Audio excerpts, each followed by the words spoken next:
You're listening to Thunderquack Podcast Network.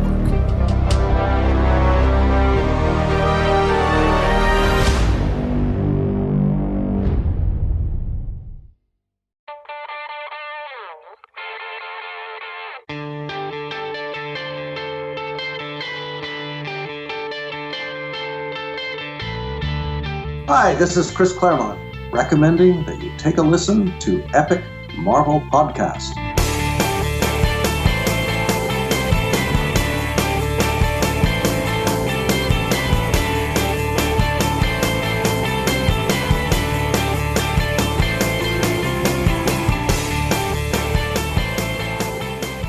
Hello, everybody, and welcome once again to another episode of the Epic Marvel Podcast. This is Tomb of Dracula, Episode 2, covering a period of Tomb of Dracula from 1974.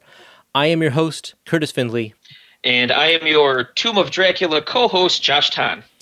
This will be our discussion around the Tomb of Dracula Complete Collection, Volume 2.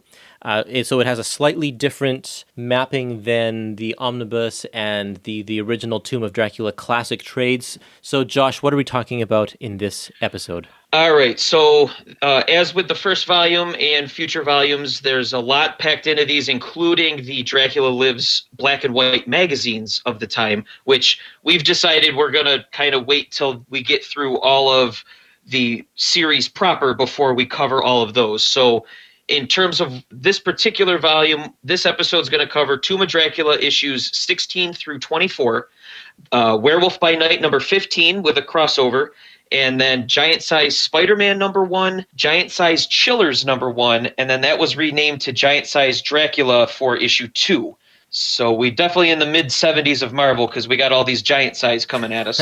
Yeah, and this volume also has a 3-part crossover in the pages of Monster of Frankenstein, and we are not going to talk about those 3 issues here. They don't have anything really to do with the main story. We're going to save that for when we do Frankenstein episodes, and we'll tie it into that. So really, that seems like a lot of content still. It's half of this book. This is a very thick Marvel trade, 500 pages or so, and we're only going to be covering about 250 of these, maybe 280 of these pages. Mm-hmm. Yeah, it's about 13 issues or so. I mean, Yep. These are epic collections in all but, without the name. They don't have the trade dress, but they're kind of all inclusive the way epics are, which is nice.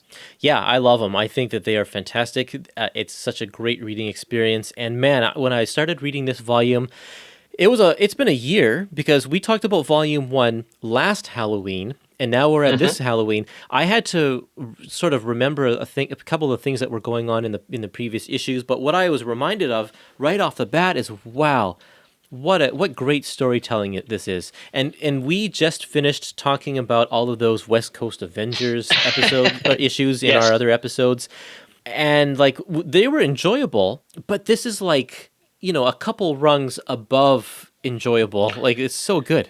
It's true. One of the things that I think probably a complete testament to Marv Wolfman and his style of writing is he is so good at having issues where we don't even look at the main cast. We just follow Dracula doing his thing, and then we'll cut back and then we'll catch up with the crew of the vampire hunters that they have here. And it's all it's very soap opera, which is always, the draw. But he definitely throws in some interesting other stuff that you're just, some of it's quite shocking, actually. Your jaw drops when you're reading it. One of the things that I noted or both of us noted, I think, in the previous episode, was that a lot of the issues centered around ordinary people who encounter Dracula. And it tells their story, it gives some of their back history, and then usually a brutal murder happens because of Dracula. And he just kind of comes in and then he goes. And the story's not even about Dracula per se, it's about these people. And in this volume, there's a little bit of that, but we kind of actually get away from that formula a little bit. And it focuses more on kind of Dracula's survival. It's him and we find out a little bit about how he has to cope day to day, having to find a place to rest at night or during the daytime, and being pursued by all of these people. It deals a lot with that, and then it switches focus again toward the end of the issues that we're going to talk about here, and kind of gets back to that, talking about other people's stories. So, like you said, he keeps it fresh. It's a good balance. We spend some time talking about these guys, and then spend some time talking about those guys, and it's cool how he can really balance all of that into very manageable space. Right, and I think one of the other things that is a draw for this, and a reason why this series itself has kind of stood the test of time, where it's considered a classic run of issues, is you're taking something that's kind of been done a billion different ways. This whole concept of Dracula. I mean, yes, we're still early mid 70s, so it's maybe not as everywhere as it has since been. But you take something that, there was a lot, with the monster craze of the 60s and everything else. Well, we're talking about a book that's 200 years old, right? So this is right. That's true. This is a concept that's been around for a long, long, long time, and like the Universal monster movies of the 1930s, we're talking the Hammer horror films of the 70s are really popular right now. And it's like this Dracula's been around for a long time. Well, right, and what I was saying is to find something new to do with the character or do with the concept. That's always that's always the key that you want to do with these things. Frankenstein, he's been, or I should say Frankenstein's monster, he's been done 100 different ways. But it's always interesting when you see a new take, and this is very much a classic take of Dracula. However, it's the surrounding and everything, his supporting cast, his world within 1970s society that gives it that different take on it. And I think that's what's so refreshing to keep you going, because, Marv Wolfman creates, humans that end up being his enemies and comes up with supervillains for him to fight, even though he's still the bad guy. It's very interesting stuff. It is. And it's because it's so serialized, as comics tend to be. I think that instantly offers you, okay, I got to figure out how to keep this going where it's interesting, and it's not just Dracula, sucking people's blood. Right. So I think he does a phenomenal job with it. He sure does. Clearly, because it lasted, 70 issues or so? Yep. Way longer than any of the other monster books that they were doing at the time. Mm-hmm. Okay, so I asked a bunch of people on social media to give me some comments about this particular volume, Volume 2. And I got a lot of comments from people saying, what an awesome book, Tomb of Dracula is the best, but nothing specific about this volume. So I think we're going to pass over those comments since it doesn't have anything that rings incredibly important to our conversation here, other than this title is awesome. So that means we can go straight on to our conversation about the issues. All right.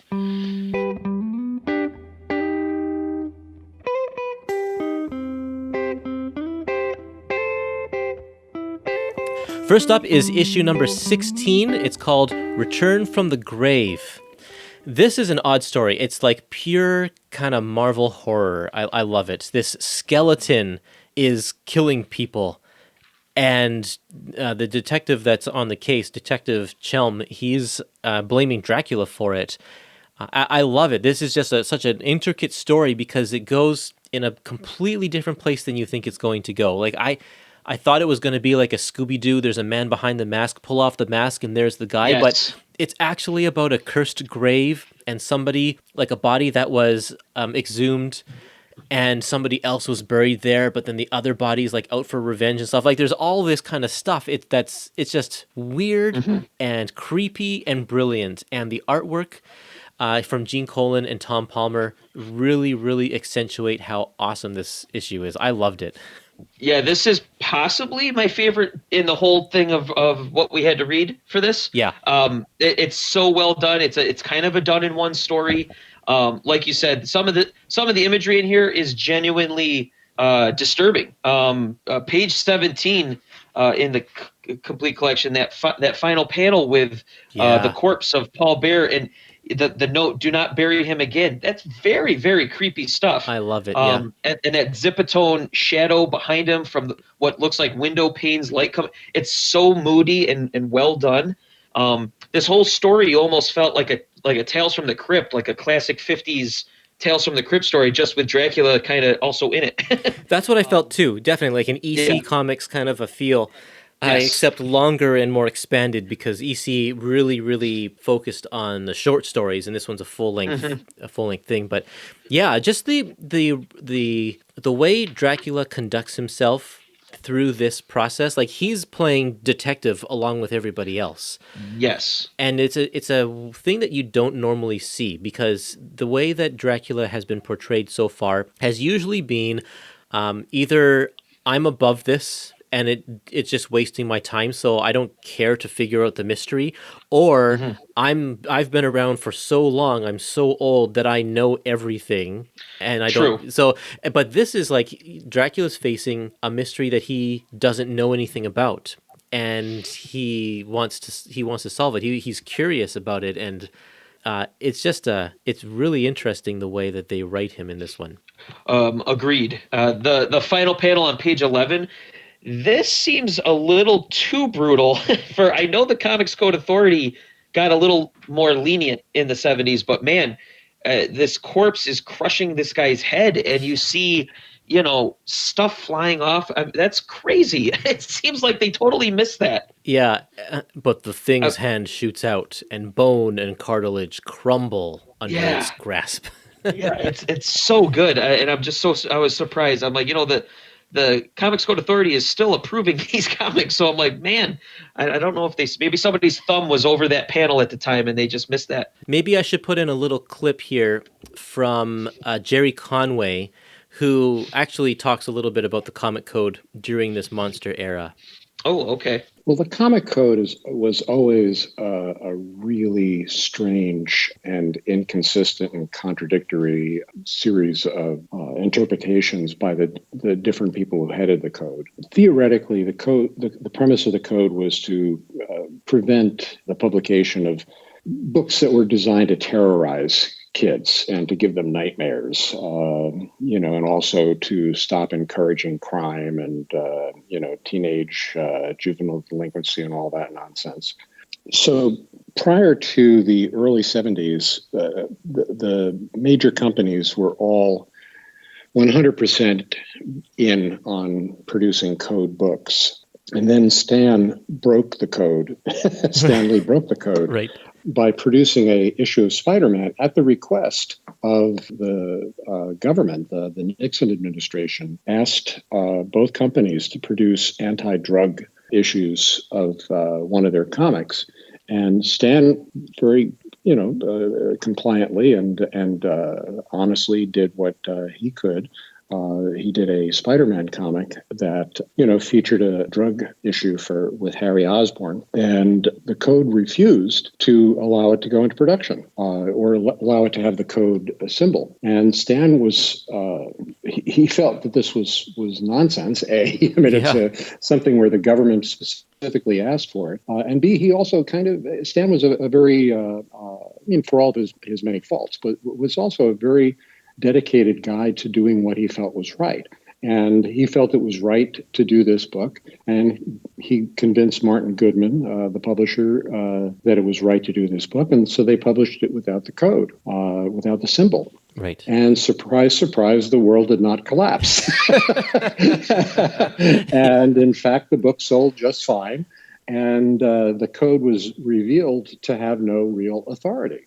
So at that point, the people who ran the code and the various companies that contributed to financing the code sat down and decided, okay, we have to address the elephant in the room here, which is that the code is out of step with what modern readership expects.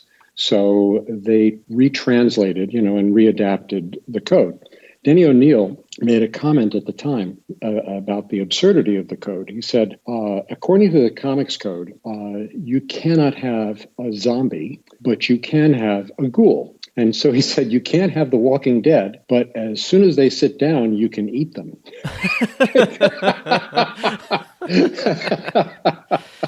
Because, of course, the zombie is a Walking Dead, and the ghoul eats the dead. That's so funny. So the code was so ridiculous and so inconsistent that they recognized they had to change things. In fact, we were already publishing some books that were reprints of earlier Marvel titles, and these were books that had been published under the code, horror books, from the era when Marvel was producing, the early strange tales and tales of suspense. Right. Yep. And when we would republish them, the code would disapprove them. And we'd be like, wait a minute, these had already been published. Yeah. Right. How can you disapprove them? Oh boy. So it was a mess. And basically from the time that Stan published that Spider-Man to several years later when the code was officially dropped, the code really ceased to have any real impact on what the individual publishers were doing. It became a rubber stamp from that point on. Yeah. And people would just do it out of obligation or because of tradition? Yeah. Well, as creators, we felt responsible for doing what we thought was appropriate for the readership that we imagined that we were reaching. And at that time, the comic book readership was primarily a younger readership. It wasn't an adult readership as it is today.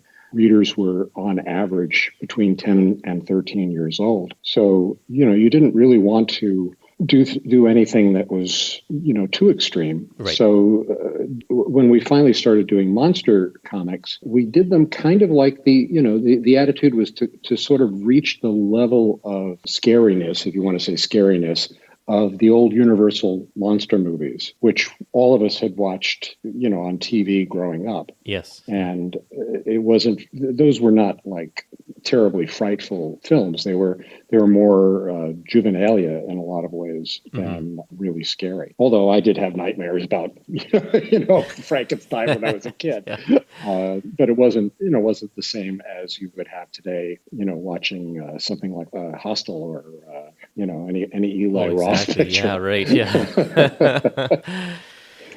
Even in some of these other issues, there's some stuff in there where you're surprised that it's in a regular comic that a kid could pick up, but it's also Tomb of Dracula. I mean, it's got to kind of have some of that stuff. There's one panel in the Chris Claremont issue that later on that I want to bring up as an example of this. So when we get to that, if you remember, I'll try and remember as well. Okay. I did also want to just make a quick mention that we're getting that subplot about Dr. Sun. Yes. That continues in this, and I know it was in the few issues prior as well in the last volume. And it's obviously a really slow burn. It is. Pardon the pun, with Dr. Sun. Right. Yeah. Right. But yeah, it's that's definitely we're leading up to it, and I think it's pretty decent payoff when we get there. But it's very slow. But I like it that way. I think it builds that intrigue. Like, what is going on with this guy? And as per usual, I do try to keep my kill count per issue, just because these issues seem to have more of that, and this issue had 4 kills in it. By Dracula specifically, right? I'm just putting in general because the corpse kills a couple. I actually don't have it delineated down to just Dracula. It's more just the kind of the brutal nature of these stories. Okay, I see. Yeah. So what are we at? Do you have a running total, or do you have the total at the end? Our last kill count for the last volume, we had about 28, which included vampires, and we saw Dracula die twice, actually. So right. We had about 30 deaths in the last one, and I'm pretty sure we are over that in this volume, but we'll count it all up at the end. Okay. Well, I actually have it all counted up, but we don't want to spoil it. Yeah. All right, so Tomb of Dracula number 17. This is called Death Rides the Rails. And we get a brief run-in with Blade, where Dracula escapes the vampire hunters. He gets to a train that's actually headed for Transylvania. Frank Drake and Rachel, they're also on the train. And then there's also 2 other men on the train who are escaping from Dr. Sun. So we kind of got a bunch of different moving parts going on with just this train. And I think the setting of the train, with a lot of classic cinema as well, there's always a kind of a sense of paranoia, or the walls are closing in because there's only so many places you can go on a train. And I think that kind of subtly runs in the background as you read this story, and I think it works really well. You are absolutely right. And I recently watched the old Hitchcock movie Strangers on a Train. Okay. Yep. Yep. And it is like this. It's just really, really great. I mean, not that story actually doesn't take place on a train for most of the movie, so maybe it's a bad example actually. But yeah, like Murder on the Orient Express and all this kind of stuff. And I just watched the Snowpiercer Yep. TV series on Netflix. What an amazing okay, show yeah. that is! And I haven't watched the show. I watched the movie with Chris Evans. I thought that was pretty good. the movie's great too, and the in fact the comics are great as well. Like it's all just such a great concept, and each medium Sure. that it's been in, I've really enjoyed. But yeah, good. you get that whole claustrophobia, paranoia, like those are always the themes, and you can tell in the artwork here when Gene Colan draws these scenes, it's almost exclusively close-ups, Yes. and that is to really show how packed things are. Because That's a good call. there's Yeah. no room for the camera to go out, so he really pretty much through the entire thing, it's just like close-ups of people's faces, or like if it is a wide shot, there's like if you look on page 41, you can see at the top that guy who's stealing from Dr. Sun is there, and that's a wide shot, but Dracula is in the foreground. And that really closes in Yes. the panel so that it's like it takes up pretty much half the panel, so that when you focus in on this character here with the briefcase, it's way more cramped. That's a really good call. Yeah, I didn't pick up on that reading it, but that would make sense because, like I said, as you read this, you do feel Yeah. cramped, and it's got to be. I mean, Gene Colan, master storyteller, with graphic storyteller. I mean, that makes perfect sense. Yeah, he does a really good job with this. It's quite excellent. This is another solid issue from start to finish. I loved it. Yes. I love how everybody thinks somebody else is responsible for something. Like, Yep. these two guys on the train who's stealing from Dr. Sun, they think that people are out to get them, and they think that Frank and Rachel are the ones who are out to get them, and then Dracula thinks that they've been hired by Harkness to kill him, and like there's all of this like miscommunication and misunderstanding through all of the players, but it all fits together so well. And what's crazy is the issue starts before we even get to the train. We get the return of Blade. And it's funny because we get a little editor's note from Roy that says, "You didn't miss anything, Fang fans. It happened in between issues." Yeah, right. I just thought that was funny because this stuff just keeps on chugging along in between issues. And I just think it's kind of funny. But, Actually, that's a good point though, because in between the issues, the team of vampire hunters here have destroyed all of Dracula's coffins, and that's actually a plot point that is going to be important throughout the next several issues, as Dracula needs to find a place to roost for the daytime. That's right, because he needs Transylvania's soil in the Yeah. bottom of that. That's why he needs a specific place to rest. That's it. Yeah, I forgot about that. You're right. And so they kind of got him on the run and kind of almost bottlenecking him a bit. Yeah, totally. And it happened between issues. It's interesting that they decided to just like, you know what, that we don't need to see that happening. Let's just say that it happened, Yeah. and get on with the story. And I think I actually kind of appreciate that.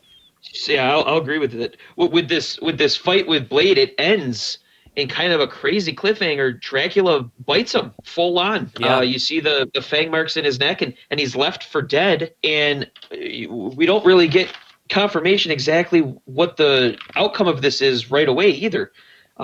It's kind of one of your main characters in the book possibly left for dead. It's pretty crazy. And I can imagine that people at the time may be thinking that Blade's going to turn into a vampire now, especially because, his mom was bitten by a vampire, so he Right. already got the vampire blood in him and stuff like that. So, yeah, his time is done. He's going to turn on his team or whatever. Like I can just imagine people at the time just wondering what's going to happen with Blade. It's very cool. Mm-hmm. It is. I agree, and it's so this Blade is so very different from the Wesley Snipes version, which I know we kind of did a warning in the first episode about that. It is not the Blade you're used to if you're used to the movies, but it's a Blade that definitely fits within these stories, and he's a compelling character. He's kind of like a Wolverine, like a loner. He works with the team as long as he has to, and he goes off and does his own thing. He's a great character. I actually grown to really like him, green goggles and all. Yeah. There's one more person on this train that we didn't mention, Yes. It's a Jack Russell, and he is, of course, if you know your Marvel Monster history, Jack Russell is Werewolf by Night. And he's on this train at the same time, but their paths don't cross. Like, he doesn't have anything to do with the other stuff that's going on in this story. But he's on his way to Transylvania as well. For completely other reasonings, which readers of Werewolf by Night would know. It's literally just one panel in this, and it's a great setup for what's going to happen next. But I also think that's a page right out of Stan and Jack. That's what they did all the time. It's like, oh, let's throw one of our other characters in a couple panels and tease move on. The future. Yeah. Yep. It's great. And so that leads us into Tomb of Dracula number 18. It's called Enter Werewolf by Night. Jack and this other character called Topaz, whom, if you've been reading Tomb of Dracula, they kind of hooked up just in a few issues before this at a circus. And they are traveling to Transylvania because they're following some clues about Jack's curse. He thinks that he's going to find some answers about his werewolf curse somewhere in Transylvania. And of course, what is in Transylvania? Well, Castle Dracula. That's where the path leads. Yes. And I think that this is an interesting story because I wasn't expecting that it would be so important to Werewolf by Night's history. Actually, the big reveal comes in the next issue, so we'll save that for the next issue. Okay. But in this one, Marv Wolfman, because he's writing both titles, has a really good grasp on both characters. It doesn't feel like one character is being shoehorned into a story. Or the other way around. Like, they both do have a good purpose here, and this issue is basically telling the story on how like bringing them together. It's taking its time, and it's only at the very end of this issue that Dracula and Werewolf meet and face off and leave us on a cliffhanger that goes into the next issue. This issue, and what's fun about it's basically a two-parter because we have this and then we have the follow-up, which is in Werewolf by Night. Yep. I'm a fan of the old Universal horror collection. You had Frankenstein meets the Wolfman. You had House of Dracula, House of Frankenstein, where you get the monsters that all are in the same movie. Yeah. And this is awesome. I wish honestly that Marvel did more of this with their cast of monsters.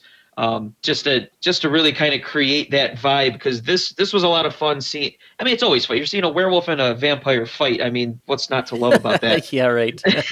Totally. There's just something about that. It's just always cool. What I wanted to say about this was on talking about Dracula Lives, the black and white magazine. Issue 2 and issue 4 of that are both referenced in this issue. So because there's a lot of Dracula's origin told in those black and white magazines. So I'm curious if people buying this off the stands, in 1974 were like, oh man, I got to get those magazines, but my mom won't let me, or something like that. Yeah, because they're too mature. yeah. It's like, maybe my older brother will get it instead. But on page 47, we just get a tiniest little bit of a follow-up to what happened to Blade in the last issue. Harker actually rolls up on him, sees him that he's dead. He actually takes his blade out of his cane, and he's about ready to stab him through the heart. And then we cut scene, and we go back to following Jack Russell. So again, one of our main characters, and it's like, oh, just a little tease, and we're moving on. It's kind of cool.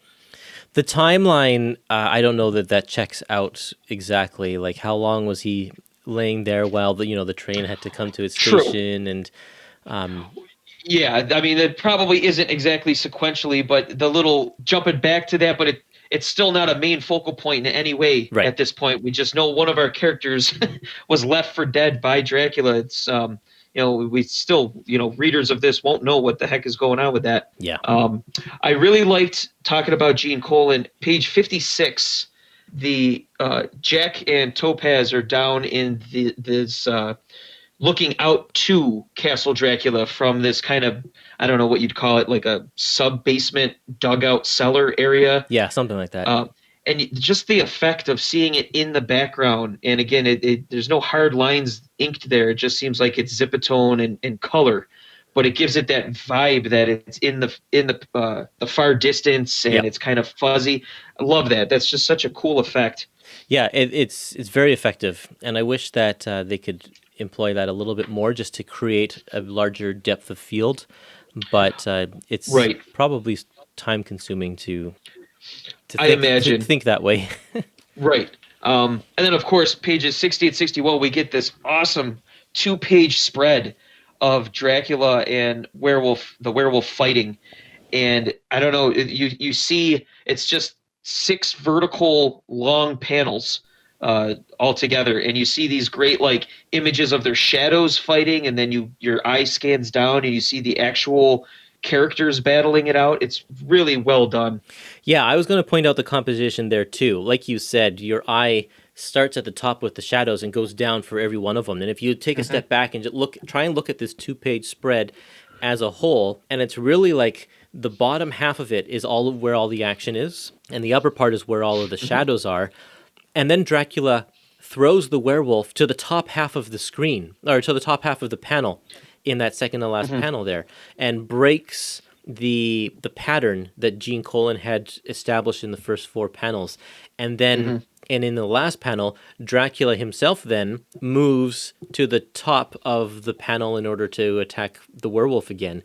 So it's kind of neat, just the progression on how the flow of these characters is shown here. It's really neat. Whenever an artist can force the reader to not just look at 6 panels laid out like a normal page, when sometimes this can get off-putting because sometimes they do too much. But I mean, again, this guy was a master at graphic storytelling. He knew exactly what you were going to do when you read this. And it's so effective. You just don't see stuff like this that often. It's really, really well done. Yep, definitely. Ending with this issue, we're going to start to see a change in Tom Palmer's inking style. In fact, it starts a little bit in this issue. If you think about the specific panel that you pointed out in issue 16 with the corpse with the little sign saying "Don't bury him again," and all of the intricate fine line detail that is in that panel, bringing up the features of his face, that's because of Tom Palmer. Because Gene Colan is a much more general penciler in terms of his details. He relies a lot more on shadows and more open spaces rather than the fine details. Bringing the two of them together, you don't notice that because Tom adds that into the artwork when he inks it. But we're going to see a shift now where I think that Tom is trying to represent Gene Colan's pencils a little bit more authentically now. So it's still Tom Palmer inking, but we're going to see, I think, more of Gene Colan's influences in the ways the shadows work and in the way the backgrounds are and all this kind of stuff. So that starts happening in this issue here. That makes sense. I mean, if you ever, I'm sure you have, looked at Gene Colan's just pencils, he's very sweeping, very much about movement. Yeah. Which a lot of times with the way he portrays movement, you don't need the detail because you're trying to evoke that feeling. I've always said he's got to be a really tough penciler to ink. Yeah. And Tom Palmer, again, he does a great job, and other guys have done great jobs too. Like some of his Daredevil work, even in the 60s. Man, some of it is just like, how do you ink this? It's true. And that's why I think Tom Palmer, in these early issues, put so much of himself into it because, it wasn't, I don't know if I wouldn't say it's not satisfying for him to ink Gene Colan's pencils, but it was just maybe there was something lacking or he felt that he needed to fill it in. But we are seeing a change now. So keep your eye open for the artwork in these next few issues. All right, so we are now going to Werewolf by Night number 15. This is the second part of this crossover with that we just talked about. So it shifts over to the Werewolves book. Both of them are cover dated the same, so they must have hit stands around the same time. This one's called Death of a Monster, which isn't exactly a spoiler, but basically the last issue ended with this battle between the monsters. Well, it's broken up by Topaz. She has mental powers. Is it telekinesis or telepathy? Basically, mind control. She's able to do. That would telekinesis is moving objects, so mind Right. control would be telepathy, I guess. Yeah. Okay. And she is able to break it up using that.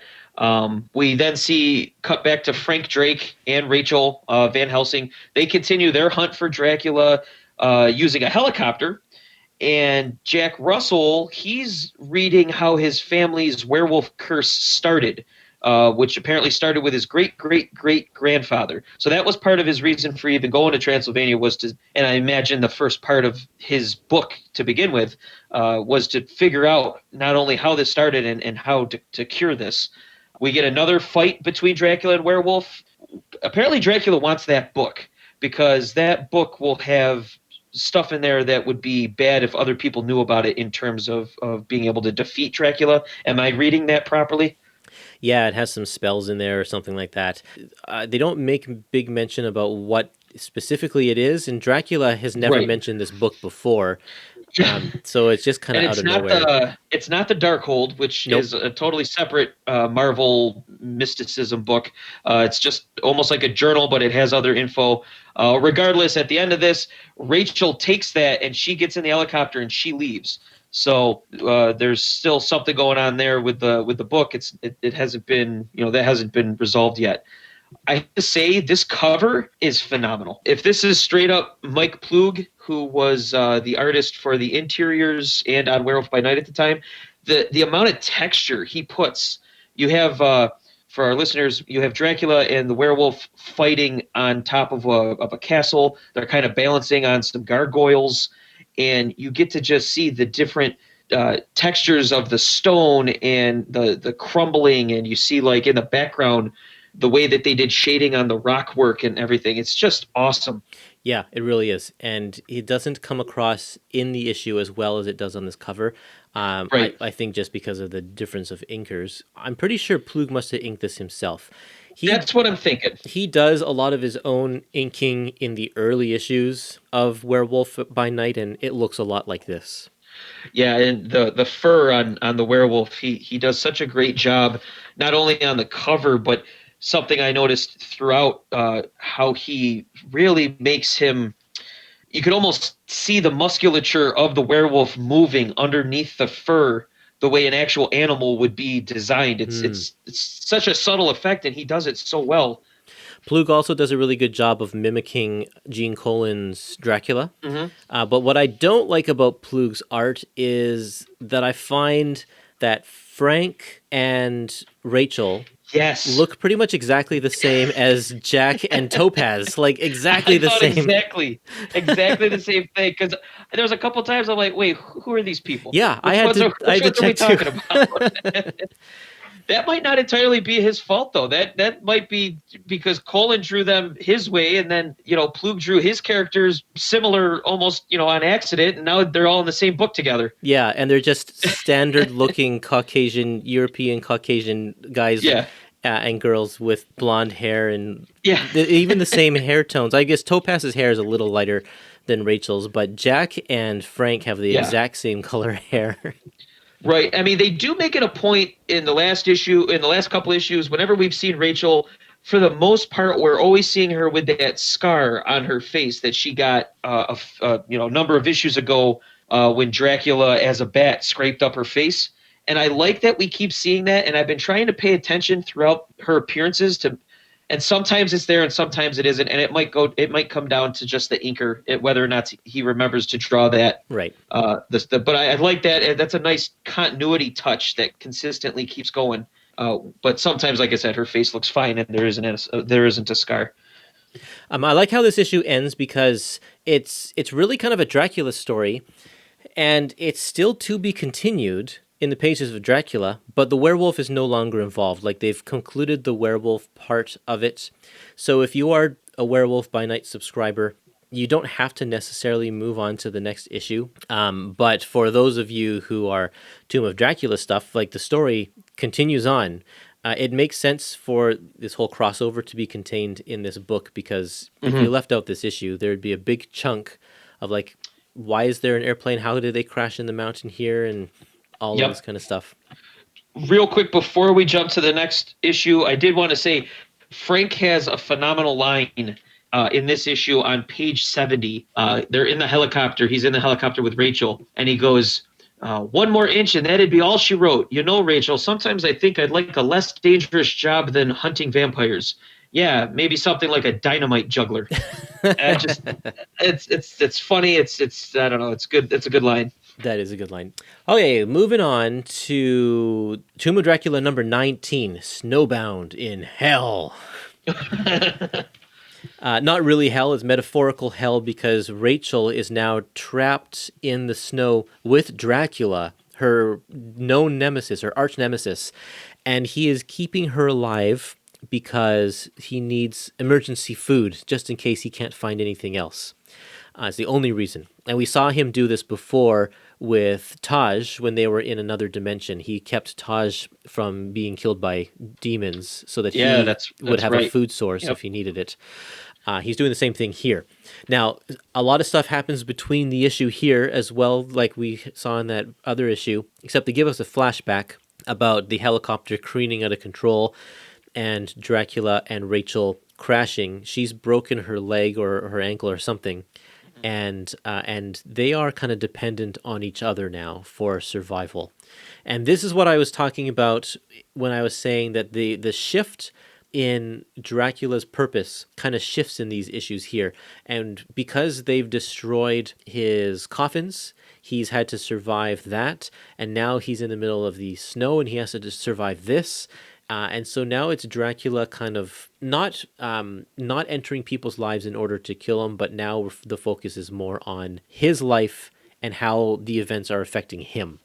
Right. I really like stories in general that have to do, it flips things on its head when you have, like you said, mortal enemies who have to figure out a way to get along because they have some sort of mutual whether it's survival or a reason to team up, and it's like that tentative truce. Yeah. I always love stories like that because you get sides of both the characters that you normally don't get. And this was a great one because we know their history so much at this point. You know, this is issue 19. But there's parts of this that you have to wonder, is Dracula being sincere? Like, because he keeps in his inner monologue, keeps saying, I'm definitely going to kill her. But does he have a soft spot for her? It's hard to really figure that part of it out. Yeah. And I don't think it's supposed to be laid out for you because it's supposed to keep you kind of guessing. And you're reminded that Dracula once upon a time was human, and just like with Dr. Doom, the ultimate supervillain, Dracula has that human side. He has the ability to care, even for this woman who has, even in this issue, tries to kill him. I think one of the things that we'll see when we start reading those Dracula Lives issues is his loss of humanity.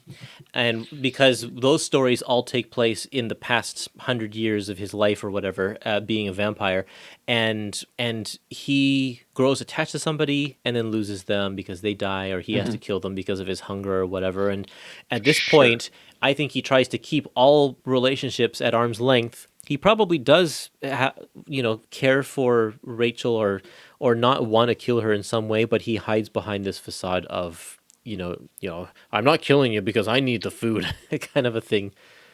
Right. We did get we got to cut back to the storyline with Blade. We went it's been a little while since because we had the Werewolf by Night issue.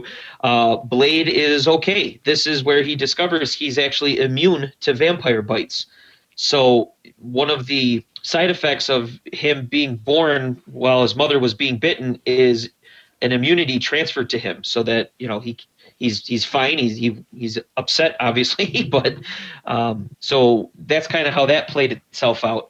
Yeah, and it's just 2 pages that we get, and it's interesting to me the way Gene draws these ones as well.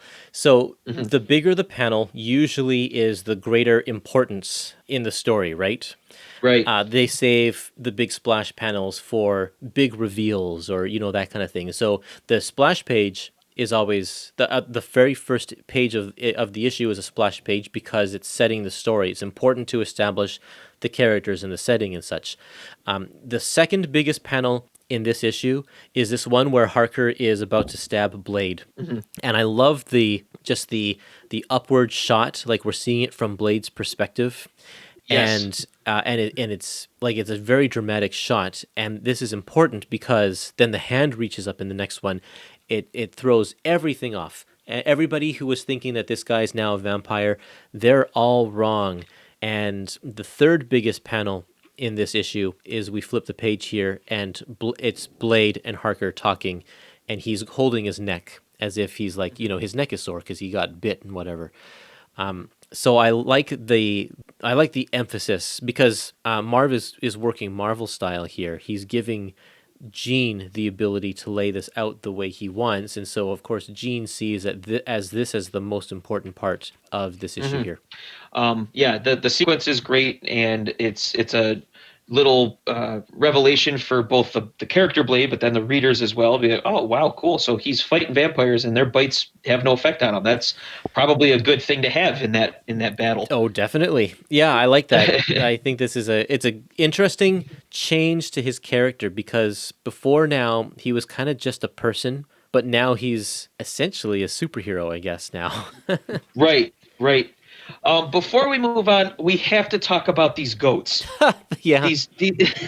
So they're obviously they're on the Transylvanian Alps, Dracula and Rachel, and there's these goats that are on the Alps as well. Apparently, these are probably wild mountain goats that live there, and at one point, Dracula drinks blood from one of the goats and kills it, and then uses that meat to cook to feed to Rachel, which is a nice moment. I thought it was funny how he's basically a goat sucker, which is the chupacabra, the legendary monster from Puerto Rican mythology. So I thought that was cool. But at the end of the story, and I guess, spoiler, but there's a goat that attacks Dracula, and the narration says he's doing it out of hunger. What the hell kind of goat is attacking what he thinks is a human to eat? Goats don't eat people. Well, I wonder if this goat was a vampire goat. Think it's a vampire. Was there a point? Separate goat. Oh, it's a different goat. Yeah, because that's right. Because the one he sucked earlier was he turned into dinner. Yeah, I don't know. I have no idea. So this goat's just like, well, I'm going to eat this vampire. Like, what kind of goat does that? Well, the Transylvanian goat. So what do we know? Maybe I want a prequel story, 6-issue miniseries about this goat because I need to know. Totally. I also enjoyed the little touch of Dracula when he sucked the blood of the goat. He hated the taste. Like it doesn't taste like human blood, and the human blood is so sweet and succulent or whatever. Yeah. That was a cool nice touch. Too. Yep. Absolutely. Yeah. What does he say here? He goes, the taste is bitter and wretched, yet still I feel strength again flow through my bones. But never, never again do I want to feed on a beast non-human. Yeah. So he even refers to humans as beasts. I don't know. It's cool. It's definitely good stuff. Later on, he'll suck the blood of a recently deceased corpse, and he'll say that it tastes rancid, like it's already gone sour, like it's like a jug of milk or something like that, right? Yeah, it's disturbing stuff. It's very cool. Yep. All right, so Tomb of Dracula number 20. This is called The Coming of Dr. Sun. So we're finally getting some culmination with a lot of these subplots dealing with this mysterious Dr. Sun and either his experiments with vampires or his, following Dracula and surveilling Dracula. This is all starting to come to a head now. Actually, that's something we haven't mentioned in the last few issues is that Dr. Sun has captured a vampire from that old story previously with the guy in the iron lung, and there's the vampire that kills him. He caught that vampire, and now he's trying to train or tame it and control it. He's conditioning the vampire so that he can use him for his own purposes, and that's been a subplot in these last few issues that we haven't kind of touched on. That's true. Yeah, we usually get about a page an issue where they kind of show what's going on with some of that, and he has some sort of game plan in place, but we're not privy to that information until now. It's starting to kind of become revealed. So in this issue, we get a weakened Dracula. He's been weakened from this whole escapade on the Transylvanian Alps. He gets captured by Dr. Sun's men and brought to his lair. Dr. Sun is finally revealed. He is a brain in a glass box hooked up to computers. Yeah. I got to tell you, Curtis, every time I see a character that's just a brain in a jar, I love that. That is one of the coolest images ever in comics, sci-fi movies, whatever. Just something about it. It reminds me of Futurama. You ever watch that show? Yes. And there's that the alien invasion, and they're all brains. Yes. Yep. This was a cool reveal because it's visually interesting, like right away. It's like, oh man, he's just a brain. And so look at this page. It's page 113 in this Epic collection, the one where we see the brain in the glass box for the first time. Yeah. Look at the inking on this page, and this is what I mean by Tom Palmer being more faithful to Gene Colan's pencils. Right. It doesn't have nearly the same detail that Tom would normally put into something like this. It doesn't. And then just real quickly, if you jump to 139, you see the brain rendered way better with proper shading. It's got zipatone, so it's already got a grayscale to it. It looks way, way better. Rather than this chunk of Play-Doh floating in water on 113. So basically, with this issue, Dr. Sun, it's revealed, has actually resurrected Clifton Graves. Yeah. Which was, early on, that was Frank Drake's buddy who became a familiar or whatever of Dracula for a long time. And I believe he left him to get blowed up on a boat. Yeah. Or a yacht or something in the first volume. First volume. But he sends the resurrected Clifton Graves to go battle Dracula. Who is beaten, and then Clifton Graves dies again, this time by Rachel. And then Dracula, Frank, and Rachel are all hit with an immobility beam, and it's to be continued.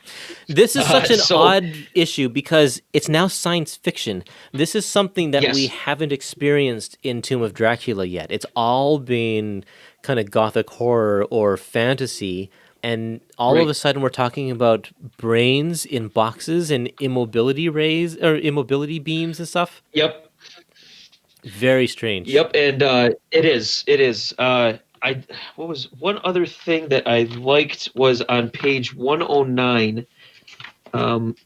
Dracula is kind of hiding out before he's captured, and he goes into this cave or cavern, and he finds this massive cache of treasure. Right. And he has no care whatsoever of it. This is actually the one where he bites drinks the blood of the deceased guy. Right. Yeah. His blood is foul, stagnant. Its taste is bitter, as if it's been poisoned. So it was kind of interesting. There's a whole bunch going on here in these 2 pages, but it doesn't matter the least bit, not only to our story, but to Dracula, and he just moves on. And any one of us who went in there for shelter and we found all that treasure, we'd be thinking something different. Yeah, totally. Okay, moving on to issue number 21. This one's called Death Knell. It's the culmination of everything that's been happening in the Dr. Sun subplot that I think goes back to issue, I don't know, like, I want to say 10 or 11 maybe? I can't remember how far back, but now we're on issue 20. It's, if you're reading these monthly, like, this is a year of building this subplot.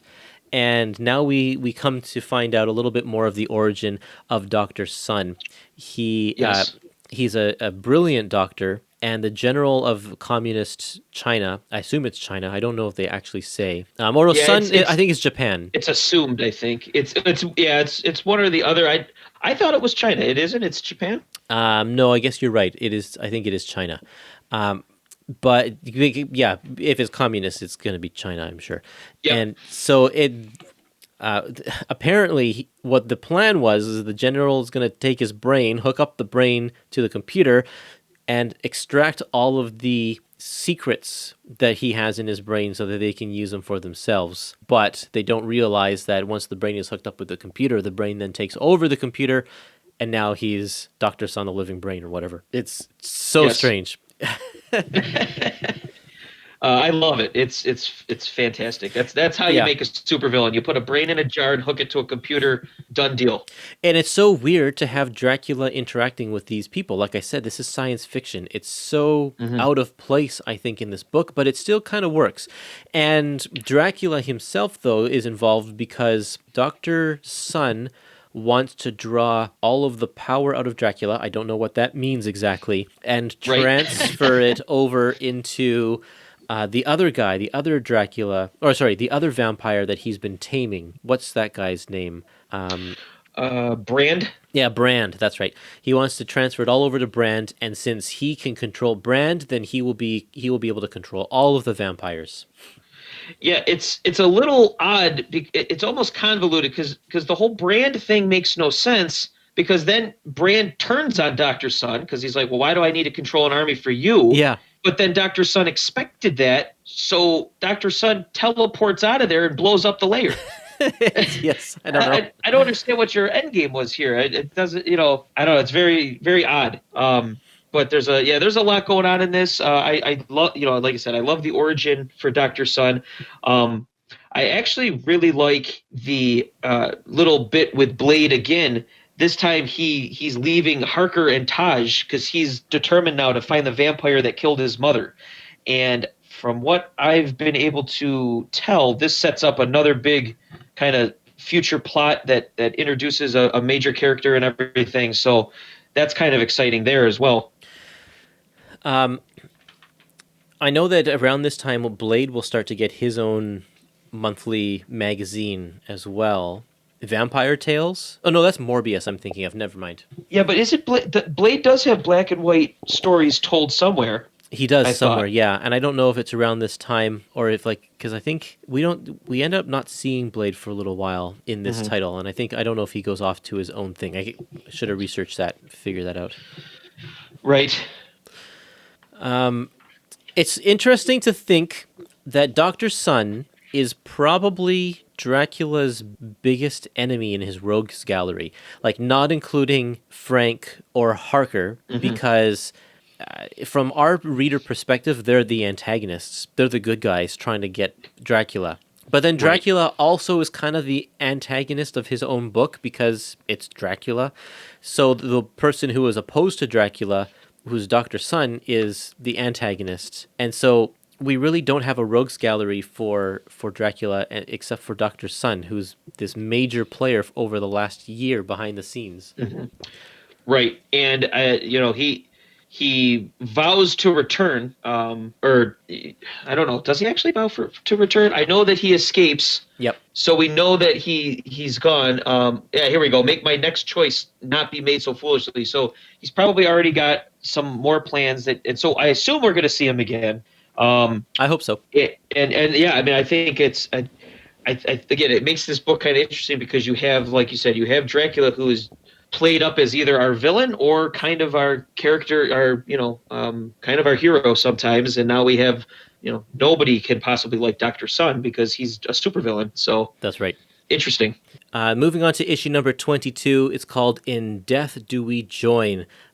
This was a kind of a cool story because it's focusing on characters. This is going back to kind of our original formula of checking in on some characters being introduced to some characters and seeing how their lives are affected by Dracula. This farm girl in the middle of Russia is having nightmares that her estranged husband is attacking her.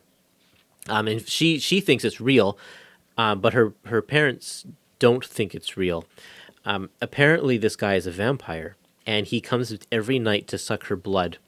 And he has been sired years ago by Dracula, but Dracula, he's got this beef with Dracula that they don't really get into. But he says, I control this village, you just stay out of here. And so because of his impertinence, Dracula decides to kind of take matters into his own hands. At the same time, the villagers do this uprising, and they finally meet up with the husband and try to get rid of him. And they actually set him on fire. as a bat, and when he turns into a human, he's got like kind of a melted face, and it's very, very cool at the end here. And he and Dracula have this ultimate face-off in the cemetery afterwards when there's fire all around and these villagers with all of their torches and stuff. And eventually Dracula wins and the guy burns up. And at the end, the woman, we don't know if she is a vampire at the end or not, I think. But then the sun rises and she's still alive, so she hasn't turned into a vampire. Right. It's kind of a weird story. There's a lot of moving plots. There's a lot of different flashbacks back and forth. So if you're not paying attention, then yeah, it can be a little bit of a confusing story. I think my main issue might have been because the cover shows off this guy Gorna, Lord of the Living Lightning. You see him just almost like he's calling down lightning from the sky and then throwing it from his hands, and his face is all grotesque, and I was all excited about that. And that's not really in here that much, and it's not even explained either that much either. Yeah, why he's able to throw the lightning, and I don't know. I felt either I missed something, or I think the best part of this should have been expanded, or the focus of the story. But again, I may have, like you said, if I wasn't paying attention with the various flashbacks, I probably got myself lost. No, you're absolutely right. I don't know what the lightning has to do with anything. The thing that stands out to me here is that I really feel like they really are trying to push the idea of sucking blood is sort of like a sexual encounter. And in this case, This guy comes back and rapes his wife every night. Yeah, that's disturbing and dark, especially when you put it that way. Yeah, very, very dark. And like you can get past the code when you just say, sucking blood, because that's a fantasy kind of a deal. But there's also this couple, like they pair at the very beginning of the vampire leaving his wife after he's, let's say after he's raped her. And then it immediately goes to these two lovers in a barn. And kind of, if you kind of use the comparisons of what they're doing in the barn and compare it to what this guy's doing to his wife, I think it's intentional, the side-by-side comparison of those two acts. Yeah, no, I can agree with that. Yeah, because they've always done that with a lot of vampire or Dracula movies, stories, what have you. That it's almost like a sensual thing. With him drinking the blood and all that. So yeah.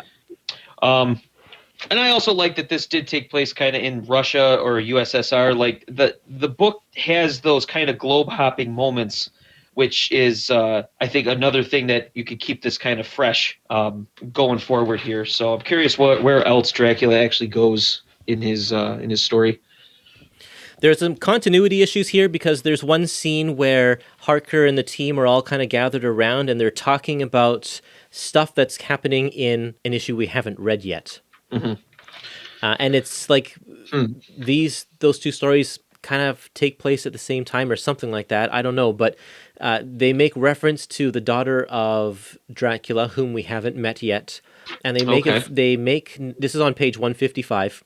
They also make note of the fact that Taj has disappeared, which also won't happen until the next issue. So my question was, why did they put this issue here? Why didn't they put the giant-sized issue before this? Because as far as the main story is concerned, it's a one-off deal. It doesn't have any real continuity issues here. It's just that one page. There is what I noticed with the in that issue you're talking about is Giant Size Chillers #1, where we're introduced to the daughter of Dracula. They must have just dropped at the same time, or the plan was for that to happen, because I noticed this also with Tomb of Dracula 23. They have references about it, and then somewhere I know that there was also some confusion there. It's almost like you have to read them at the exact same time. Giant-sized chillers and the very first page of issue 23, they happen seconds apart. They have to be paired together, so you can't put giant-sized chillers before this issue here, number 22. Right. But then it can't also like, because you'd have to put issue 23 and Giant Size Chillers together. You can't have anything interrupting them. So there, no matter where you place these, there's going to be a continuity issue. So this is kind of the best solution right here. Right. It's almost, you would have to kind of mentally break up the actual pages of the individual issues to kind of get over that part of it. Yeah. But then, of course, we have this Giant Size Spider-Man #1. That's right. Which features Dracula, which is next in line here. But this deals with him not, he's in a totally different location now. He's got a whole different story. Obviously, it's not part of the Tomb of Dracula. It's more Spider-Man, but it almost messes up the continuity further if you think too hard on why is Dracula even in the story. But clearly, this was probably a money decision because Dracula's doing very well. Clearly, Spider-Man is. Yep. Well, now we're talking about it. So, Giant Size Spider-Man #1, July 1974. This is called Ship of Fiends. And this is, I think, the first time me and you get to talk about a Spider-Man in a Spider-Man story. Yeah, I guess so. So this is exciting. This is basically used as a Marvel team-up annual. Yes. Yeah, all of I think there's only 4 giant-sized Spider-Man issues, and he teams up with a different Marvel hero in each one of these issues. Yeah, complete with the first page at the top, the banner, Stanley presents, and this is Spidey and Dracula together. That's right. And that's how so many of those Marvel team-ups where they always had the, together at the top. This story, it's obviously it's a giant size, so it's double the page count. Basically, we got a few different things going on. There's an eccentric reclusive doctor known as A.J. Maxfield on the SS Wendell, it's basically a ship heading for the States, and it has a special flu vaccine. Peter Parker, who is also Spider-Man, I'm not sure if anybody knew that, he needs this vaccine to, of course, save an ailing Aunt May, because once again, Aunt May is sick. Surprise, surprise. Well, it says here also on the very first splash page, there's a newspaper that floats by that says there's a flu epidemic right now. Yes. Which, that was nice. So it's not completely out of left field, but man, Aunt May, she's got 9 lives and then some. We have a ex magia known as Anthony Cavelli, the Whisperer. He wants this vaccine as well because he wants to use it to trade it for a pardon to be allowed back in the United States. And then our Dracula, he wants to kill A.J. Maxfield and destroy this vaccine because we're just told that it poses a threat to his future plans, which that's not really figured out at all. So I don't know what future plans he has that he would need more people dead from a flu. I'm not sure how that exactly plays out. You would think he would want people to be cured of the flu so that he has more people to feed off of. It seems like he's got some sort of other motive. I found this to be an incredibly lame excuse to have Dracula in this story. So it was a terrible. very non-defined reason. I mean, there could have been – he could have been on there just to maybe because he had one of his coffins was there and he just wanted to make sure it had safe travel or something. It could have been – that would have made way more sense if he was being like low profile. Yeah. But anyway, so he's going after A.J. Maxfield. Spidey gets to the ship in order to also get to A.J. Maxwell. And then you got the Whisperer, the ex-magia guy. He's trying to get – so A.J. Maxfield is like the MacGuffin pretty much. That's what we're trying – we're trying to get to him, or so we're led to believe is a him. I thought that was a pretty good twist. Yeah, nice twist there. That was nice. There's a lot of moving parts here. Len Wein, we didn't mention. He's the guy that wrote this. I think he did a great job balancing this out. I think so too. I also really liked how Spidey even gets to the ship. Really cool. Goes to the Fantastic Four for help. We get to see him and Torch's friendship, which is always, in my opinion, a delight because they almost have that. They kind of bust each other's chops and stuff like that. So I thought that was really cool. I'm always down to see those two. And he basically gets to use a Fantastic Four vehicle to fly out to the ship. So I thought that was very nice of Johnny to let him use that. Yeah. I was a little disappointed with Dracula's involvement in this, since this is part of the Dracula complete collections. If I was reading this in a Spider-Man complete collection or a Spider-Man epic collection, then I would be fine with his involvement here. But because this is a Dracula-specific book that we're reading, I was just like, you take him out of the story, and nothing changes. There's really no purpose to him being here whatsoever. He makes no impact on the story. No, this was a Spider-Man story all day long, and I enjoyed it for that. But yes, Dracula was a marquee character just to get, maybe horror fans to buy this comic. Yeah. He has a couple of cool moments. There's a shot where bullets go right through his body. He does some mind control. Some of that stuff is pretty neat, but it's also, like you said, it's completely inconsequential to anything to do with the plot or the storyline, pretty much whatsoever. Yeah, on page 175, there is another scene of Dracula sucking the blood from a woman here. Her name is Elvira Kaufman. I like also how every single one of his victims is named in this book. Yeah. The writers always go out of their way to name the women and to give them a little bit of a backstory before they die. And in this one, I feel like this is another example of this blood-sucking being a sexual encounter, because he goes to suck her blood, and what does she say? She just says, "Please be gentle." Yeah, it's a very odd thing to even say there. She's not fighting for her life. She's not trying to get away from him. Yeah, it's kind of like, I feel like this is dialogue you'd see in a movie with someone who is, it's their first time or something like that, right? Right. Well, what else is funny on this whole sequence? So Peter Parker comes rushing up on her limp form, and her glasses are completely smashed next to her. The only way that could have happened is before he turned into a bat, Dracula just stepped up. Yeah, I think he did. Whoops. Yeah, it's like there's no reason to smash her glasses. Nope.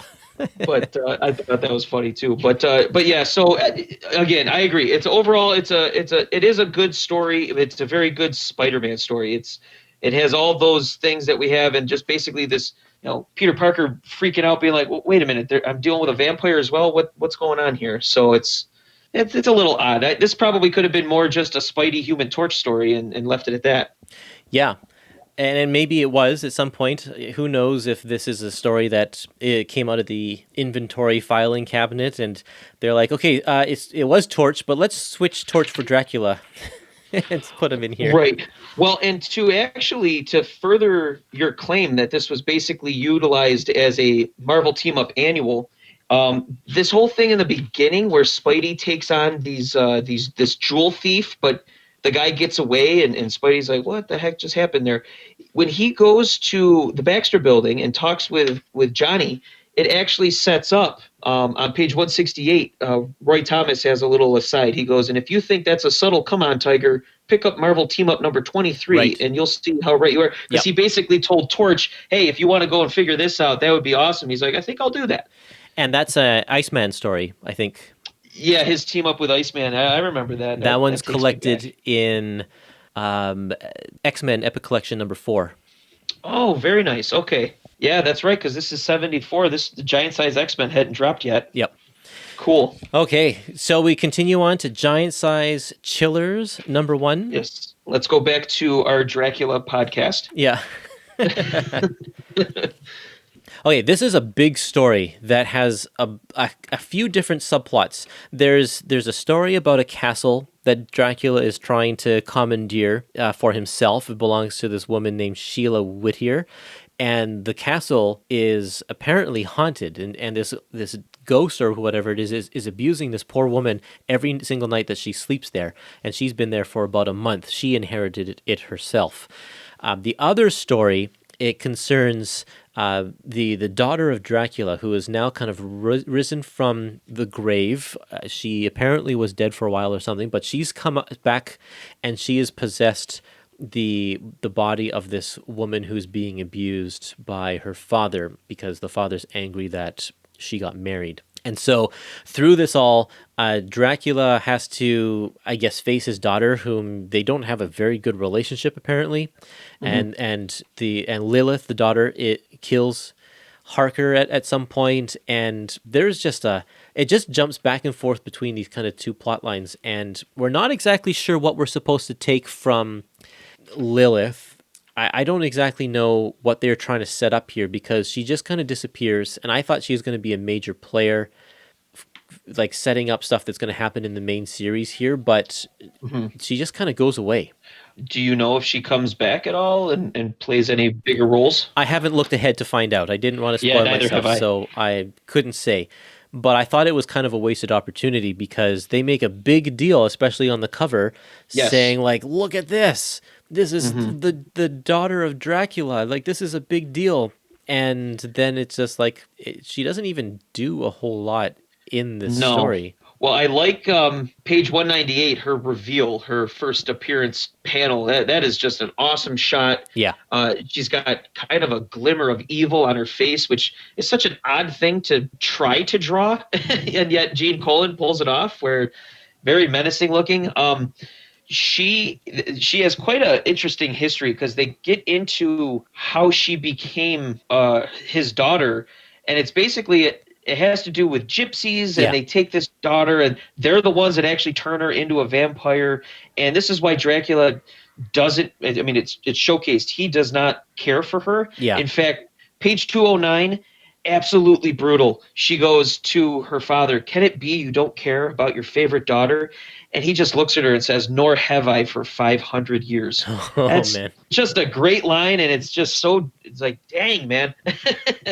But then, and on the flip side of things, you actually see him showing sympathy for Sheila Whittier. Yeah, I was going to mention that too. They have an interesting relationship. And it's like, why does he care about this girl right now? I mean, all he wants is her castle. And Right. she just happens to be there, and he was going to get rid of her. But as soon as he found out that she was being abused by some other forces, he has this 180 and now again, like in that first one where he plays detective, now he wants to figure out the mystery. Right, yes, and I think just like that issue Snowbound in Hell with Rachel, I feel like we see a little bit of his humanity. I think he has sympathy for her, and maybe it has something to do with his actual daughter reappearing. That he knows he doesn't like her, but maybe he does. I don't know. It's really hard to say with this character, and I think that's part of the it's done on purpose. We're not supposed to, because then you're going to start really caring about Dracula, and he kills people all the time. So it's kind of hard to do that. But another big thing that happens in this issue is Taj leaves. Right. I know that you said that they actually mentioned that in issue 22. This is where they show it, and it's not really revealed why he leaves, right? He just leaves. Does he get a letter? I can't remember. He gets a letter, and we don't really find out what it's about, but he just goes. Right. So we lose a member of the team there. Harker. It's also revealed Harker was the guy that killed Lilith, the daughter of Dracula, 30 years ago, and I think she's obviously upset by that as well. But clearly she was, and that's another thing that's weird with her. She's reborn through the death of a daughter who was being mistreated. I find that kind of odd, but it must tie into her gypsy origin, the magics that had to do with her actual becoming a vampire. Right. But it Okay. was, Yeah, I didn't make it's that not like we connection. saw a body come out of a tomb, pulling a stake out of her corpse or anything. None of that happened. She No. just almost like inhabited the body of a different. It was very kind of, I don't know, unnecessarily confusing. Yeah, definitely a different concept than regular Dracula, which makes her a more mysterious character. Mm-hmm. Because we know everything about vampires now, because vampires have been talked about so much over the years, but Lilith is a Right. different story. Which is why I'm like, why isn't she carrying through the rest of these issues here? Like, she should have been a major player. But maybe she will be. Let's all hope that we'll see her come about in one of these other volumes. Yes. All right. So we go back to Tomb of Dracula, the regular series. We're on to issue 23. This is called Shadows in the Night, and this is where we find out what is going on with this castle that Dracula wants, Dunwich Castle, where Sheila lives. The haunting is continuing. She's an absolute wreck having to live in this house, as you could imagine. She's constantly getting pushed and poked and prodded and just messed with. And basically what happens is it's revealed that the hauntings are caused by the spirit of her uncle, Alistair Dunwich. But then it's further revealed that Alistar is actually her father, and he wants to sacrifice her soul to his master, which is never delineated on who his master is, but clearly it's some sort of evil, I don't know, demonic force of some sort. Dracula, comes into the book a little later. He returns from feeding, and he sees what's going on, and he actually destroys Dunwic's corpse, which then banishes his spirit to hell, they tell us. So it's basically your standard haunted house story. There's a bunch of dead bodies in the basement of other women or victims that this Dunwick guy had sacrificed to whatever his dark master was, and now he's trying to do it to his own daughter. I mean, a real piece of work, this guy. Yeah. I thought that this was kind of a cool story, actually. I enjoyed the mystery and the uncovering of it, and the body, his own corpse covered in gold at the bottom, also reminded me again of that first issue we talked about with the other guy who had the sign do not bury him again. It all has this theme of these ghosts they can't find final rest until something happens. Which is usually a trope of the the hauntings and things of that nature. But I mean, this guy was basically an evil guy. So you got to imagine it was pretty crazy in that house with whatever his hauntings were. Yeah. I also want to say this cover is one of the better covers too, to issue 23. I love this cover so much. I think is this Gil Kane? It does look like it. Yeah. Yeah. I just thought this was, but it's. Most of these covers, I don't think we ever really mentioned. Most of these Tomb of Dracula covers really are either misleading or not quite having anything to do with the story. I think they're just images to try to get people to buy a book about Dracula. For sure. But I did like how when the corpse of Alistair Dunwick is destroyed by Dracula, we see his ghost basically just melts into a steaming pile of goo. It's awesome. That was a really cool visual. And I loved the dialogue at the end here with Dracula as he's confronting the ghost. Because the ghost says, if I am to serve the dark gods, I must be intact. I must be whole. And then Dracula says, then Satan will have to do without you, ghost, for your time here is over. And then the ghost keeps on saying, you're a child of hell as I am. And I love this response. I am Dracula, ghost. I am a greater hell than any you could ever imagine. Total badass. Yep. Just sitting there hugging the guy's daughter, watching him turn into goo. Yeah, no, it's great. I love that. Me too. I think it's great. We have a different inker in this issue, I think. Let me just double check this. No, it's Palmer. Oh, yeah, no, it's the previous issue, the giant size one. It was still Gene Colan, but it was a Frank Chiaramonte who was doing the inking on the giant size chillers, and then and then we get back to Tom Palmer, and you can see the difference between the two inkers. Even though Tom Palmer has amended his style a little bit in these issues, he still is. It still has a much more of a gritty, kind of a gloomy atmosphere than what we saw in the giant size chillers. Right.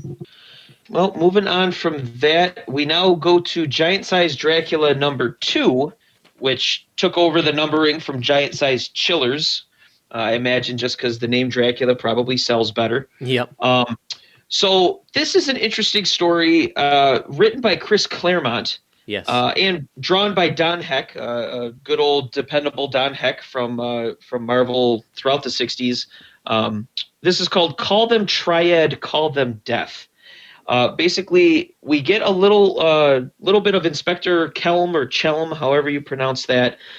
He's investigating murders, and he believes Dracula is the prime suspect. He's doing this with a woman named Kate Fraser, who is revealed to be a psychometric, where basically she has this ability to touch an object or a person, and she gets the history basically flood into her brain. So she's helping out him because of her ability to do this. But the murders are actually being committed by cultists who are trying to revive what's known as the Triad, which we only get told that they are elder gods. The blanket statement of that. There's no real delineation on that. Dracula gets involved because he is still thought to be dead all this time. for the past several issues anyway. I guess we haven't really mentioned that in a while, but Since the Dr. Sun stuff. that's right. Okay, so he wants to still maintain that low profile, so he's getting involved in this because he's like, listen, if people are going to think I'm doing this again, my enemies are going to find out. The leader of this cult is known as Yagaran, who also says that he's one of those elder gods, and he captures Dracula, but then Dracula gets out and he stops the cult. So again, it's another one of these double-sized issues. We're dealing with very much, these dark occult themes, back to the kind of mysticism and creepiness rather than the sci-fi. However, this Kate Fraser character, she's a mutant. Yeah. Which is cool and incredibly subtle. But if you're reading it properly, she even has a little bit of self-loathing that she, these powers make her a freak. And obviously with Chris Claremont drawing, and this is, writing at least a few years before his run really gets going. So that's true. I thought that was really interesting. And from what I've read online, he actually uses her a couple more times in other stories. Oh, that's good. That's great. Yeah. Chris Claremont wrote a good story, but I don't think he wrote a good Dracula. I found that I'll agree with that. His Dracula came off more like Dr. Doom than Dracula, just kind of pompous and over the top in the way he talked and spoke to people and such. None of the same subtleties that Marv Wolfman had been giving him in these issues. Yeah, I definitely would agree with that. And I mean, it's definitely a Dracula story, but yeah, he is. It's a little bit of a departure from not only the writing, but clearly the art. Don Heck's style is much more simplistic, and I don't think he does a bad job here. I just think with what he gives the inker to work with, there's not a ton of detail already. So we get a lot of what I think kind of end up looking like stiff figures. Yep. We don't get that moodiness and creepiness that certainly Gene Colan is so good at. It almost feels like a Doctor Strange story of the same time period, really. Okay, yeah. Okay, so at the beginning of this episode, I mentioned that in this one, there is a brutal death scene that I wanted to point out. Yes. On page 255, Dracula punches a person through a brick wall head first. Yes. And the dialogue here, Paul Kramer dies instantly, his skull smashed to a bloody paste, every bone in his body pulverized. Yeah, that is pretty brutal. Yeah. And it's funny because the look of him bursting out of the brick wall, I mean... It's almost comical. It is, because he looks like he's just being thrown like he's throwing a spear or something. Right. But yeah, like a human torpedo. It is funny, but yeah, it's kind of like the last one where the caption really makes it that much more crazy than how it's drawn. Absolutely. Right. I don't really have too much more to say with this. We get some references to more of Dracula's history in here, which is from, obviously, the Black and White magazine. We start getting a little taste of these elder gods. We get these weird tentacles coming out of a portal, all of which is really kind of neat, but I feel like with a different artist, it would have been more compelling. Yeah. You think of like some of like Frank Brunner's like covers for those Doctor Strange. I mean, man, he really probably could have done something really awesome, because this is very Lovecraftian. You deal with elder gods, you deal with the old ones, things of that nature, and yeah, it's a little bit more superhero-y than I think works here. You get this elder god at the end here. On page 263, I mean, look at his outfit. It looks like it's a bad supervillain costume. Yes. Like, it's terrible. Yeah, it is. It's just awful. And then there's also the part where Dracula is now mistaking Kate as Maria. Which is his late wife from hundreds of years ago. 500 years ago. And so that part is interesting to me because he's starting to have these kind of hallucinations and such, but they don't really explore it. And because this is written by Chris Claremont rather than Marv Wolfman, I'm not sure that they'll ever really touch on that again. Yeah, it doesn't seem like that was Marv's plan, was to really do that, because, I mean, maybe we see it in future. We're not looking ahead, but it almost does seem more like a Dr. Doom thing, because he would have done something like that, especially because he's obsessed with his mom and everything else. Totally. Like, you could see him doing something like that, but Dracula, it seems a little out of place here. Unless it does get followed up on, then it might be interesting. Yeah, we'll have to wait and see, I guess. Mm-hmm. As far as the next issue is concerned, issue number 24, it is not followed up on, but we can talk about 24 anyway. Absolutely. I like this cover here, especially with the dialogue. The mirror! You don't cast a reflection! Who are you? I am your death. Yeah. Very cool stuff. Mm-hmm. This issue is called A Night for the Living, A Mourning for the Dead. And this follows a character called Trudy. I can't remember if we've met Trudy before or not, but she seems to be a friend of Blade and knocks on Blade's door because she's having problems. She says she's being stalked by a vampire. And so Blade's like, okay, I got this. And then goes to try and track down this vampire. We find out that it is actually Dracula, but Dracula stays in bat form almost the entire time so that he doesn't give away his secret identity.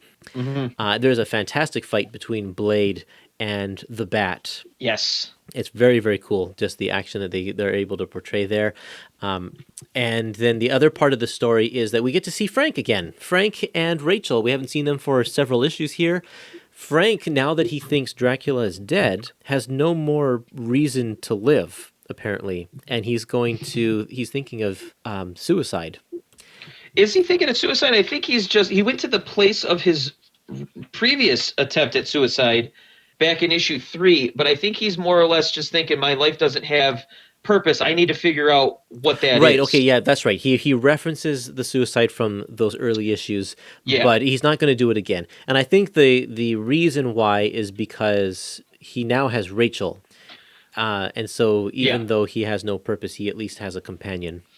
Yeah, and he leaves, which is another turning point for the book, I'm sure. There's another cast member that is, I'm sure we'll see him again, but he's got to figure this out. So our cast kind of gets split up. What I liked about this issue is the jumping around to our cast. We needed an issue like this to just, okay, let's all catch our breath. Let's figure out where all of the players are on the chessboard. Everyone is scattered. Yeah, and then it'll help set the stage now for whatever Marv Wolfman has in store for us in his next chunk of issues. And I know Claremont did this with X-Men quite often, and Avengers did this. Any of those team books would do this, where you get a whole bunch of crazy stuff happening for a number of issues, but you get that breather issue. And I love those because, okay, let's all decompress a little bit. And that's kind of what this was, because we also see Taj again. Taj is in India, and he randomly smacks his wheelchair-bound wife and leaves. And it's like, what the heck is that all about? Yeah. We've always thought he's a very loyal, noble person.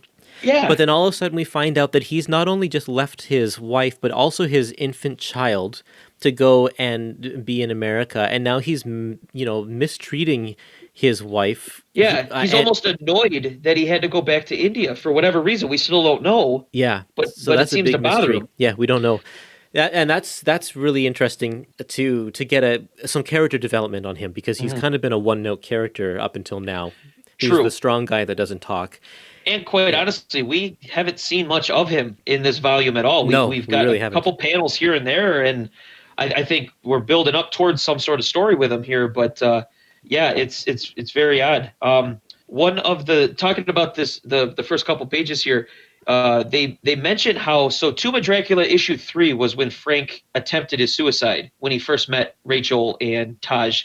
Yeah. They say how it's been 3 years. So between issue 3 and issue 24, within the continuity of the book, it's been 3 whole years. Wow. So it doesn't feel like that, and that kind of goes back to that note of this happened between issues. So there is stuff going on over the course of this. So it's kind of a large time jump for only 21 issues. Yeah, it's interesting. And the other thing I really wanted to mention was, because this particular issue really does feel like a Blade issue. And man, I tell you, once you start reading page 272 through 273, I mean, you could hear the Shaft theme song playing. Blade. He kills a vampire, then he goes makes whoopee with his lady. I mean, this is awesome. He's just doing his thing, man. It's great, and he's just a total badass about it. And his friend who comes running here, who must be some sort of a, I'm thinking she's a burlesque dancer or something. I mean, Yep. she runs all the way to his apartment in her bra and panties and a trench coat. I mean, this just screams 70s. Oh, totally. You know, oh, it's great. I just love that stuff, man. It's so cool. I get the same vibe when I'm reading Luke Cage. Those old 70s issues are so well done, and you could just see it happening like on the big screen with that theme song and everything else. I think that this is definitely a turning point for the series because Dracula, if you look at the last page, the very last page. Mm-hmm. I'm actually just looking there. Yep. I love how Gene Colan has divided this up with a thick white gutter right down the middle. Yep. And so we have the 3 panels of Dracula going to sleep. He's still with Sheila Whittier in her castle. He's going to sleep, and at the same time we have Frank saying goodbye to Rachel to figure out a new thing. So it's like this one page here tells us that a new day is coming because Dracula is going to rest, which we don't often see him actually go into his tomb and go to sleep. Right. So the fact that we're seeing him go to sleep here and it's closing the issue at the same time as Frank walking off into the sunset says things are definitely going to change right here. And then in the next issue blurb, it says introducing a shocking new star. Mm-hmm. So yeah, we're at a turning point here. It almost makes you want to keep reading. Yeah, and I understand why they put the breaking point here. I mean, I haven't read the next stuff, but I can tell just from this issue here, this is why this is the final issue of the regular series in this book. In this particular collection. Yeah, absolutely. Just to make mention of it, Dracula so he's living at the Dunwich Castle. He's living with Sheila. He's not feeding on her, and she still has no idea he's a vampire or basically, you know, the embodiment of evil living in this castle with her. So that's all very interesting that's still going on. Yeah. And I also wanted to make mention that the great fight between Blade and basically Dracula, who stayed in a giant bat form, they're smashing all to hell a sporting goods store, and Dracula gets away, and the cops arrive, and Blade just walks away, and the cops don't stop him. Like, you just caused a lot of damage on, you know, private property or public property, whatever. I was like, wow, he must be good with the London cops that, you know, they didn't bother booking him or anything. Yeah, they even say, so you don't know who attacked you? Yeah, man, I got no idea. I was like, okay, well, not much we can do then. Yep, yeah, exactly. It's like, all right, well, see you later. Yeah. Yep. Well, I did want to mention, so I kind of try to keep a tally on just death in these issues. I might be a couple numbers off here because sometimes they're a little amorphous. They don't really come out and tell you that this person died. But it looks like we got about 34 deaths this time around. Whoa. Plus we got those 2 goats. So let's not forget about the goats. Let's have a moment of silence for the goats. Right. Hopefully we get more goats in future issues. I don't think the goat death is going to rise very quickly. I'll be paying attention. Okay, I bet you will. We'll have an issue where 40 goats die. Watch. Oh, man. Okay, well, you know, that does it for our episode today. This was another good batch of Tomb of Dracula issues. I think kind of really the only stinkers were some of those giant-sized ones. Yeah. Yep. The ones that just stray from the formula the other people are doing, or ones that just don't have real ties to continuity.